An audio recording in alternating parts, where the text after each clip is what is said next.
اس کے بعد آپ کے اساتذہ کے اندر ہمیں ایک استاد نظر آتے ہیں علامہ علاء الدین احمد بن محمد سیرامی رحمہ اللہ، یہ حنفی تھے۔ پہلے دونوں والے جن کا میں نے ذکر کیا وہ شافعی تھے، یہ حنفی تھے۔ اور امام بدر الدین عینی رحمہ اللہ نے زیادہ تر علم انہی سے حاصل کیا ہے، بالخصوص فقہ کا۔ تو جن اساتذہ سے آپ نے کسب فیض کیا ان میں سب سے زیادہ جس بزرگ سے آپ نے کسب فیض کیا ہے وہ یہ علامہ علاء سیرامی رحمہ اللہ ہیں، اور علامہ عینی ان کا خود بہت اچھے اور عمدہ انداز میں ذکر کیا کرتے تھے۔ اس کے بعد ہمیں آپ کے اساتذہ میں ایک بزرگ نظر آتے ہیں علامہ عیسیٰ بن الخاص سرماری رحمہ اللہ۔ سرمارہ کی نسبت سے سرماری انہیں کہا جاتا ہے، اس میں منصوب سرماری سین کے پیش کے ساتھ۔ یہ علامہ سرماری اعلیٰ پائے کے عالم تھے، خود بھی امام تھے، اور اس کے ساتھ ساتھ علم و تقوی میں مشہور تھے۔ فضیلت آپ کی تقوی کے حوالے سے، روحانی حوالے سے مشہور تھے، روحانی بزرگ تھے۔ ان کے بارے میں کتب تذکرہ میں لکھا ہوا ہے، کتب تاریخ میں لکھا ہے کہ جب یہ وعظ فرمایا کرتے تھے تو ان کے وعظ میں اتنا اثر تھا، اور ان کا جو قلب کا معاملہ ہے وہ اللہ کے ساتھ اتنا مضبوط تھا کہ بارہا پرندے آ کے بیٹھ جاتے تھے وعظ سننے کے لیے، اور جب آپ کا وعظ مکمل ہوتا تھا، کمپلیٹ ہوتا تھا، تو اس کے بعد وہ پرندے اڑ جایا کرتے تھے۔ اور خود علامہ عینی رحمہ اللہ نے یہ اپنا چشمدید بیان کیا ہے، اس کو انہوں نے بھی ذکر کیا ہے کہ میں نے بھی ایسا دیکھا ہے کہ واقعی پرندے آ کر آپ کے وعظ میں بیٹھ جاتے تھے، اور جب وعظ آپ کا ختم ہو جاتا تھا پھر اڑ کے جاتے تھے۔ تو ایسے بزرگ تھے برکت والے، اور جب اس طرح کے اساتذہ ہوں تو پھر کیوں نہ شاگردوں میں امام عینی رحمہ اللہ ایسی ہستیاں آئیں، جلیل القدر بزرگ تھے۔ اسی طرح آپ کے اساتذہ کے اندر ہمیں ایک اور بڑا نمایاں نام نظر آتا ہے علامہ تقی الدین دجوی رحمہ اللہ۔ یہ دجوی دال کے پیش کے ساتھ بھی ٹھیک ہے، اور کتب میں بعض میں دال کے زیر کے ساتھ بھی لکھا ہوا ملتا ہے دجوی۔ دجوی اور دجوی تینوں طرح اس کا ضبط ہمیں کتب میں ملتا ہے۔ ایک اور بڑے مشہور محدث گزرے ہیں علامہ نور الدین ہیثمی رحمہ اللہ، وہ بھی آپ کے استاد ہیں۔ ان کی کتاب بڑی مشہور ہے مجمع الزوائد و منبع الفوائد، اس کتاب کے مصنف ہیں، وہ بھی آپ کے اساتذہ میں شمار ہوتے ہیں۔ الغرض ایک لمبی تعداد ہے، ایک بڑی لسٹ ہے آپ کے اساتذہ کی، اور سارے ہی اپنی اپنی جگہ چند آفتاب چند ماہتاب ہیں۔ ان ہستیوں سے امام عینی رحمہ اللہ نے اکتساب فیض کیا ہے۔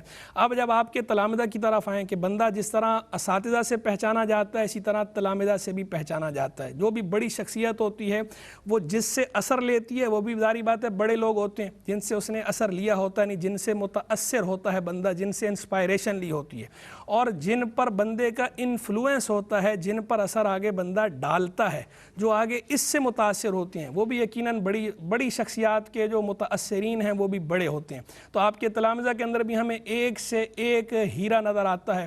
آپ کے تلامذہ کے اندر بھی چند نام ذکر کر دیتا ہوں انتہائی اختصار کے ساتھ، وقت کی قلت کو پیش نظر رکھتے ہوئے۔ امام ابن الحمام رحمہ اللہ، عظیم فقیہ، عظیم محدث، وہ امام عینی رحمہ اللہ کے شاگردوں میں شمار ہوتے ہیں۔ آپ کے تلامذہ کی صف میں ہمیں نظر آتے ہیں۔ سب سے نمایاں نام امام ابن حمام رحمہ اللہ کا ہے، اور امام ابن حمام رحمہ اللہ خود بھی اعلیٰ پائے کے جامع الصفات، جامع المعقول والمنقول بزرگ تھے۔ ہر طرح کے علم و فن پہ آپ کو یکساں کمانڈ حاصل تھی، اور ہم نے سرمایہ اسلاف کی ایپیسوڈ نمبر 13 انہی کے بارے میں کی تھی۔ اور جو ناظرین و سامعین امام ابن حمام رحمہ اللہ کے بارے میں تفصیلی حالات جاننا چاہیں تو وہ ہمارے اسی سرمایہ اسلاف کی ایپیسوڈ نمبر 13 نمبر سلسلہ دیکھ لیں۔ یوٹیوب پہ بھی موجود ہے، ARYQ-TV چینل کو جب کھولیں گے تو اس کی پلے لسٹ سرمایہ اسلاف کی آئے گی، EP 13 میں آپ کو وہ ایپیسوڈ پوری کی پوری مل جائے گی، تو اس سے استفادہ کریں۔ پھر آپ کے شاگردوں میں ہمیں ایک نمایاں نام نظر آتا ہے حافظ شمس الدین سخاوی رحمہ اللہ۔ یہ بھی اعلیٰ پائے کے محدث تھے، علم حدیث میں بطور خاص ان کا شعرہ ہے حدیث اور تاریخ۔ یہ دونوں حوالے ہیں ان کی شخصیت کے، اور دونوں ہی چیزوں میں، حدیث میں بھی اور تاریخ میں، بالخصوص حدیث میں آپ بہت آگے ہیں، اور حافظ شمس الدین سخاوی رحمہ اللہ کی حدیث کے حوالے سے جتنی تعریف کی جائے اتنی کم ہے۔ تو حافظ سخاوی رحمہ اللہ آپ کے شاگرد نظر آتے ہیں ہمیں۔ اسی طرح علامہ ابن تغری بردی رحمہ اللہ، یہ بھی مورخ ہیں مشہور، یہ بھی امام عینی رحمہ اللہ کے شاگرد ہیں۔ ابن قاضی عجلون، یہ بھی آپ کے شاگرد ہیں۔ الغرض تلامذہ کے اندر بھی ہمیں ایک طویل لسٹ نظر آتی ہے، ایک ضخیم فہرست ہے آپ کے تلامذہ کی بھی، اس میں ایک سے ایک ہستی، نمایاں ہستی موجود ہے۔ امام عینی رحمہ اللہ، یہ جو میں بار بار عینی کہہ رہا ہوں، یہ ان کی نسبت جو عینی ہے، یہ اس نسبت کا پس منظر کیا ہے، بیک گراؤنڈ کیا ہے؟ اس کا بیک گراؤنڈ یہ ہے کہ آپ کا علاقہ جہاں آپ کی ولادت ہوئی ہے اس کا نام تھا عین تاب۔ تو عین تاب سے جب نسبت بنائی جائے گی تو عین تابی کہا جائے گا۔ عین تابی بھی کہا جاتا ہے، اور اختصاراً اسے شارٹ فارم میں عینی بھی کہا جاتا ہے۔ عین تابی بھی نسبت آپ کی استعمال ہوتی ہے، عینی بھی استعمال ہوتی ہے تخفیف کر کے، لیکن یہ تخفیفاً جو عینی ہے یہ زیادہ استعمال ہوتی ہے، چونکہ عربی میں معروف پڑھا جاتا ہے، اس لیے عربی میں جب استعمال کیا جائے گا عینی کہا جائے گا، معروف پڑھا جائے گا، اور فارسی میں مجہول پڑھا جاتا ہے عینی، اور ہمارے اردو پہ عربی کے مقابلے میں فارسی کی چھاپ زیادہ ہے، تو اسی لیے ہمارے اردو میں بھی مجہول پڑھا جاتا ہے، تو اس لیے ہمارے اردو میں جب بولیں گے تو عینی کہیں گے، عربی میں عینی کہیں گے، اردو میں عینی کہیں گے، اور اسی لیے میں بار بار اس طرح اس کا تلفظ کر رہا ہوں امام عینی رحمہ اللہ۔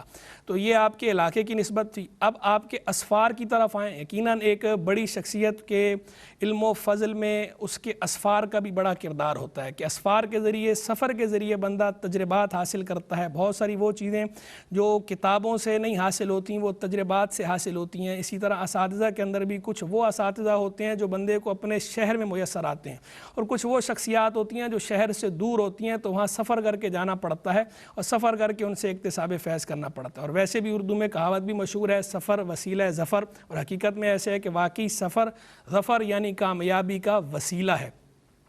اور وہ بڑا مشہور شعر ہے اردو کا، سفر ہے شرط مسافر نواز بہ تیرے، ہزار ہا شجر سایہ دار راہ میں ہے۔ یعنی اگر آدمی سفر کرنا شروع کرے تو اسے مسافر نواز بہت سے مل جائیں گے، اور راستے میں اللہ کی رحمت سے اس کو بہت سارے سایہ دار شجر ملیں گے جہاں سے بندہ راحت پائے گا، جہاں سے بندہ اکتساب فیض کرے گا۔ اور حقیقت میں ہوتا بھی ایسا ہی ہے، جو بھی سفر کرتا ہے علم کی خاطر، جو بھی سفر کرتا ہے دین کی خاطر، جو بھی سفر کرتا ہے اللہ کی رضا کی خاطر، تو واقعی وہ اس کی برکتیں بھی پاتا ہے۔ تو امام عینی رحمہ اللہ نے بھی بڑے سفر کیے ہیں۔ پہلے سفر تو ایک آپ نے کیا ہے حلب کی طرف۔ اچھا، یہ لفظ یہ حلب ہے بفتح تین ہے، یعنی ہا پہ بھی زبر ہے، لام پہ بھی زبر ہے، اس کو غلط طور پہ لوگ حلب حلب کہتے رہتے ہیں لام کے جزم کے ساتھ، یہ درست لفظ لام کے زبر کے ساتھ ہے حلب۔ شام کا شہر ہے مشہور، اور سوریہ جیسے عربی میں کہتے ہیں، انگلش میں آج کل سیریا کہتے ہیں، اور جدید عربی میں اسے سوریہ کہا جاتا ہے۔ شام اس کا نام ہے، شام کا شہر ہے حلب، انگلش میں سے الیپو کہتے ہیں۔ حلب کا سفر کیا آپ نے، اسی طرح آپ نے بہنا ایک علاقہ ہے اس کا سفر کیا، کختہ کا سفر کیا، بیت المقدس کا سفر کیا ہے، قاہرہ کا سفر کیا ہے، ترکی کا سفر کیا ہے، کونیا کا۔ یہ وہ اسفار ہیں کہ جن اسفار کی باقاعدہ تفصیلات ہمیں کتب تذکرہ میں ملتی ہیں۔ وہیں یہ بات بھی مذکور ہے کہ کئی اسفار آپ نے اور بھی کیے ہیں جن کی تفصیلات میسر نہیں آئیں، جن کی تفصیلات میسر ہیں ان میں سے بعض کا میں نے ذکر کر دیا۔ اس طرح مناسب کی طرف آئیں تو آپ بڑے عہدوں پر فائز رہے ہیں۔ ایک تو آپ نے درس و تدریس جو فرمائی ہے، مدرسہ محمودیہ ایک مدرسہ تھا، ایک دارالعلوم تھا، وہاں آپ نے فقہ کے اسباق پڑھائے ہیں کافی عرصے تک۔ پھر مدرسہ معیدیہ، مدرسہ معیدیہ میں جب شعبہ حدیث کا افتتاح ہوا تو وہاں پر آپ نے 819 سنہ ہجریہ سے لے کر 855 سنہ ہجریہ اپنی وفات تک ایک طویل عرصے تک آپ نے وہاں حدیث کا درس دیا ہے۔ تو یہ تو ہے آپ کے درس و تدریس کا معاملہ۔ اب آ جائیں اس کے علاوہ بھی کچھ مناصب پر آپ فائز رہے ہیں سیاسی سطح پر بھی۔ 3 مناصب کا ذکر ہمیں ملتا ہے، ایک حسبہ کے منصب کا ذکر ملتا ہے، احتساب کا منصب، اس پر آپ فائز رہے ہیں۔ امر بالمعروف نہی عن المنکر کرنا، اسی طرح معیشت کے حوالے سے، کاریگری کے حوالے سے جو لوگ تجاوز کر رہے ہیں حد سے ان سے باز پرس کرنا، یہ باقاعدہ آفیشل ایک منصب ہوتا تھا حکومتی سطح پر، ریاستی سطح پر، جسے حسبہ کہا جاتا تھا، احتساب کہہ لیں آپ آج کل۔ تو اس حسبہ کے عہدے پر آپ فائز رہے ایک عرصے تک، پھر بعد میں آپ نے یہ عہدہ چھوڑ دیا تھا، استعفیٰ دے دیا تھا۔ اس کے علاوہ آپ ایک منصب پر فائز رہے نظر الاحباس۔ نظر الاحباس آج کل کی جدید اصطلاح میں آپ وزارت اوقاف کہہ لیں، اس منصب پر آپ طویل عرصے تک فائز رہے۔ اور پھر قاضی القضات، چیف جسٹس، 2 مرتبہ آپ قاضی القضات کے منصب پر فائز رہے ہیں، چیف جسٹس کے منصب پر فائز رہے ہیں۔ اچھا، ظاہری بات ہے جب بندہ کس مناسب پر فائز رہتا ہے اور علم و فضل والا ہوتا ہے، ذی نعمت ہوتا ہے، تو کلو ذی نعمت محسود، ہر ذی نعمت سے حسد کیا جاتا ہے۔ تو آپ سے بھی بہت سے لوگ حسد بھی کرتے تھے، حسد کی بنا پہ لوگوں نے آپ کی بڑی مخالفتیں بھی کیں، ان مخالفتوں کی بنا پہ آپ نے بعض مناسب ترک بھی کیے، ان سے استعفیٰ بھی دیا، بعد میں پھر دوبارہ آپ کو مقرر کیا جاتا تھا، پھر آپ استعفیٰ دے دیتے تھے، لیکن کبھی آپ نے اپنے ضمیر کے خلاف کوئی کام نہیں کیا، نہ دین کے خلاف کوئی کام کیا ہے، نہ ضمیر کے خلاف کوئی کام کیا ہے۔ آپ نے کوئی رشوت کبھی نہیں لی، آپ سے پہلے والے رشوت لیا کرتے تھے، آپ کا دامن اس الزام سے پاک ہے، اور آپ کے مخالفین بھی اس کو تسلیم کرتے تھے کہ آپ نے کبھی رشوت نہیں لی، آپ کبھی کسی قسم کی کرپشن سے آلودہ نہیں ہوئے۔ امام بدرالدین عینی رحمہ اللہ کو عربی کے ساتھ ساتھ ترکی زبان پہ بھی عبور حاصل تھا. ترکی میں آپ نے قدوری کا ترجمہ بھی کیا تھا, مشہور کتاب ہے فقہ حنفی کی تطریق القدوری کے نام سے. اسی طرح آپ نے ایک تاریخ لکھی تھی, تاریخ الاکاسرہ, ترکی زبان کے اندر. امام بدرالدین عینی رحمہ اللہ کی ہم تصنیف و تالیف کی طرف آئیں تو تصنیفات و تالیفات کی بھی ایک بڑی تعداد ہے جو آپ نے اپنے پیچھے ذخیرے کے طور پر, سرمایہ کے طور پر چھوڑی ہے. ان میں سے چند ایک کا ذکر میں انتہائی اختصار کے ساتھ کرتا ہوں. ایک کتاب آپ کی العلم الحیب فی شرح الکلم الطیب, ابن تیمیہ دمشقی کی کتاب ہے اوراد و اذکار کے بارے میں. اس کتاب الکلم الطیب کی آپ نے شرح لکھی العلم الحیب کے نام سے, چھپی ہوئی مطبوعہ ہے, ہماری میز کی زینت ہے.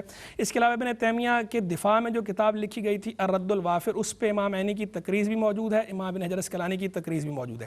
ایک دوسری کتاب کتب ستہ میں سے ایک بڑی مشہور کتاب سنن ابی داؤد, اس پہ آپ نے شرح لکھی ہے شرح سنن ابی داؤد کے نام سے, جو چھپی ہوئی ہے, عام دستیاب ہے, ملتی ہے, لیکن یہ نامکمل ہے, مکمل نہیں. تیسرے نمبر پر جو آپ کی سب سے شاندار کتاب اور آپ کے لیے سرمایہ افتخار کتاب ہے, اور تمام حنفیوں کے لیے سرمایہ افتخار کتاب, عمدۃ القاری, صحیح بخاری کی بہترین شرح 25 مجلدات میں دارالکتب العلمیہ نے شائع کی ہے, 25 والیومز, اور ایک مکتبے نے 23 جلدوں میں شائع کی ہے, 23 والیومز. یہ طویل ضخیم کتاب ہے, بخاری کی سب سے عمدہ شرحوں میں سے ایک ہے.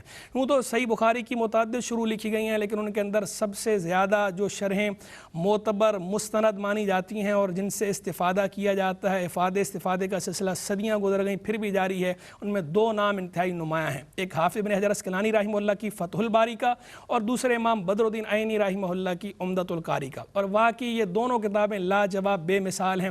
علماء ان کے مابین تقابل بھی کرتے رہتے ہیں. حق بات یہ ہے کہ دونوں کی اپنی اپنی ایک سطح ہے, دونوں کا اپنا مقام ہے, اپنی اپنی فضیلت ہیں.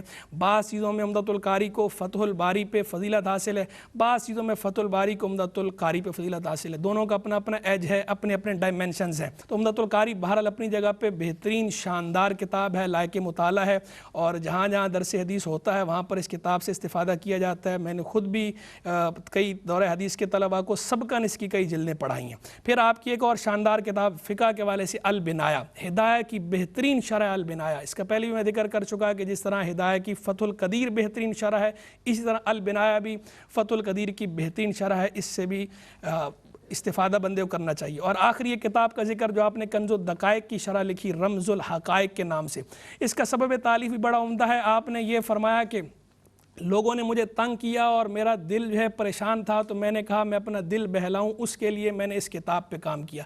کتنے اعلیٰ اور اچھے لوگ تھے کہ وہ اپنا دل بہلانے کے لیے بھی علمی کام کیا کرتے تھے, لوگوں کی مشقت مصیبتوں سے تکلیفوں سے تنگ آ کر بھی علم سے لو لگاتے تھے, علمی کام کرتے تھے. اللہ تبارک و تعالی امام بدرالدین عینی رحمہ اللہ کے درجات کو اور بلند فرمائے, ہمیں ان کے فیض و برکات سے حظ وافر عطا فرمائے. وآخر دعوانا ان الحمد للہ رب العالمین.